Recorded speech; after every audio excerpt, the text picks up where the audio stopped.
How's it going, guys? Today I'm going to show you what it's like to drive the all-new Ferrari 296 GTB from a first-person point of view. The first six-cylinder Ferrari since 1974 with the Dino. It's a hybrid, and it's crazy fast. At the heart of the 296 is a 2.99-liter twin-turbocharged V6, hence the name 296 GTB, that's combined with an electric motor that's sandwiched between the engine and the transmission. That motor itself makes 165 additional horsepower for a total of 819 horsepower and 564 pound-feet of torque.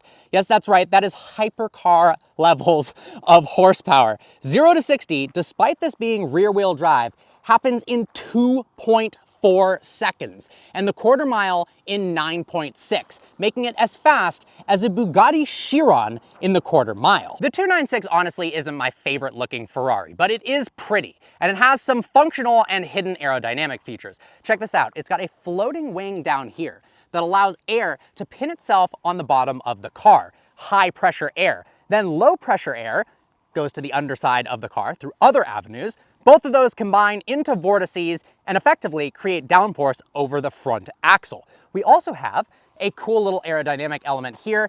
Air flows through the headlight here to cool the brakes. The side of the 296 is super sleek and aerodynamic. We've got a hidden door handle that's flush right here that pushes into the car. We've got rear haunches styled after the 250 LM, massive intakes right there. The rear of the 296 has kind of a funky central exhaust, massive rear diffuser, but it actually has a spoiler that's hidden right in here between the taillights that pops up for more downforce. It also has another little hidden spoiler. If you look at the roof line right here, airflow travels underneath right there. Let's go ahead and hop inside the 296 right now. The seats are comfortable and supportive. You can get a racier option. Beautiful steering wheel. I love this setup right here. So check this out. This is actually the key to the 296.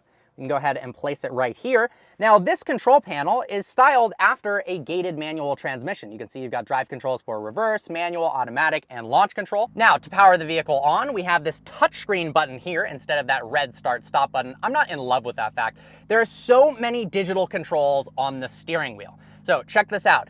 Going from the right side, and then we'll work our way over to the left. We have the Manatino dial, which is a hard control. You can switch between wet mode, sport mode, race, traction control off, etc. Then over to the left is new for this generation of Ferrari. So if we go over here, ED is not what you think it is. It's electric drive. H is for hybrid. So when you're in ED, it's fully electric. You can go 16 miles of range in all electric mode, which is pretty cool. Hybrid prioritizes fuel efficiency. So it's gonna go using all electric sometimes and use the internal combustion engine other times. Then if you go over to the better modes, this is performance mode, more performance, of course, and then qualifying is the maximum mode here for maximum performance. It doesn't care about range or anything like that. Now you'll notice, crazy digital instrument cluster, right? This is actually customizable. How crazy is this? If we go over to this panel right here, go ahead and activate that, which sometimes it doesn't turn on, which I'm a bit confused. I don't quite understand. Now it's on. If you click this right here, the little snowflake, that will allow you to control the climate control in the main infotainment display. So you can turn on cooled seats, you can make it colder in here, or you can use this touchscreen area right over here.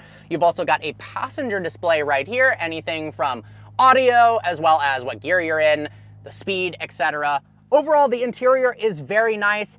It's a bit finicky with all the touch controls. I was trying to show the navigation, but it took till now to load. So if we go over to View Max right here, see, it's not working. That is so odd. Sometimes it works. There we go. View Max. This is a hybrid between the instrument cluster, tachometer, and the navigation. And then if we go over here, we can have that full instrument cluster. Let's listen to what this sounds like. All right, let's take it for a spin. Behind the wheel of the 296 now. And oh my God, is this thing fast. 819 horsepower is no joke. But surprisingly, even though it's rear-wheel drive, the power feels manageable. This traction control system is unbelievable. You get a little bit of turbo blow-off noise from that exhaust when you let off. Wow, that is awesome. But man, the steering is super, super direct. It doesn't have a ton of feedback, but it's such a nimble car. I mean, only 3,200 pounds for a hybrid is ridiculous. And this thing absolutely rips through the corners with so much stability and traction. I mean, how does it have that much traction? This is ridiculous. 0 to 60 happens in 2.4 seconds, the quarter mile in 9.6. This is a hypercar at supercar levels of money. And it actually sounds really good because we have a 120-degree V6 architecture with a symmetrical firing order. It sounds like a mini V12. It actually sounds better, in my opinion, than modern-day V8 Ferraris like the F8 or the 488. The turbos don't eat all of the exhaust note. I mean, compare this to something like a Porsche turbo. It's night and day, the sound difference.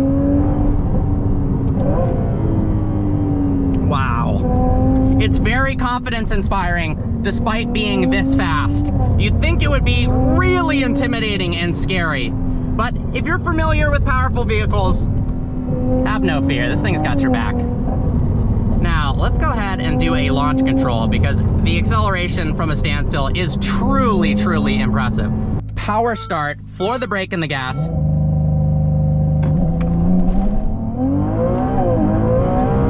I mean, oh my God. That is absolutely, holy crap, that's absurd.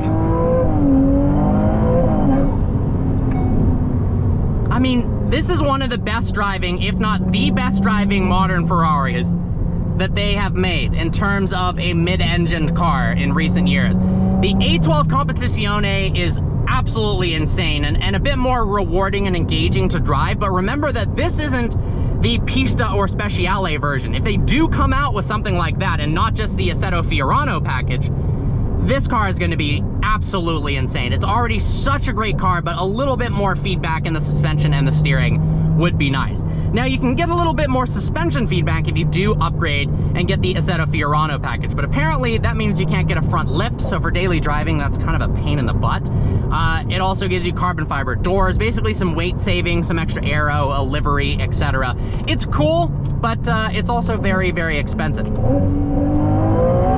Now, speaking of expensive, this thing comes in at $322,000 as a base price. This, as spec, is $419 grand. So it's not exactly the most affordable Ferrari out there. It's actually more expensive by a decent margin than the outgoing F8. But the performance you're getting for the money is honestly worth it. It really is.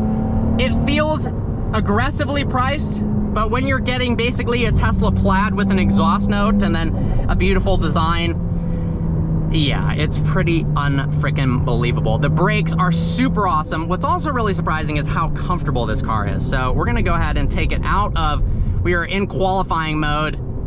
Now we're in performance mode, but we're gonna put it into electric drive mode. So now we can go 16 miles on all electric and it's completely silent. And honestly, in the more comfortable driving modes, the suspension rides nicely. You could daily drive this thing, genuinely, which is ridiculous. A daily driver, 831 horsepower Ferrari, but I mean that, you could drive this thing every day. It's actually got a really big front trunk as well. I mean, this would be one heck of a daily driver. Obviously, if you need rear seats and if you need a little bit more luggage, I play golf all the time, so I'm thinking, damn, you can't really fit golf clubs in here. I guess right here, but you'd probably damage your seats. But this is absolutely ridiculous. So we're driving around in all electric mode. It goes over 80 miles an hour in electric mode. And then you can also put it into hybrid mode, which will basically go in between internal combustion engine and electric powertrain to make sure you're getting optimum range and fuel efficiency, because we're getting pretty low here on the fuel. I'm not in love with the looks, and it doesn't have quite enough feedback for me, but this is just a freaking unbelievably good driving car. Special thanks to Bobby, the owner, for letting me drive his car. I've got a link in the description below to his social media. Make sure to give him a follow. I really, really appreciate you letting me drive this car. It's, it's unbelievable, honestly. Well, guys, I hope you enjoyed today's video. Like always, please browse the channel and subscribe. I look forward to seeing you next video.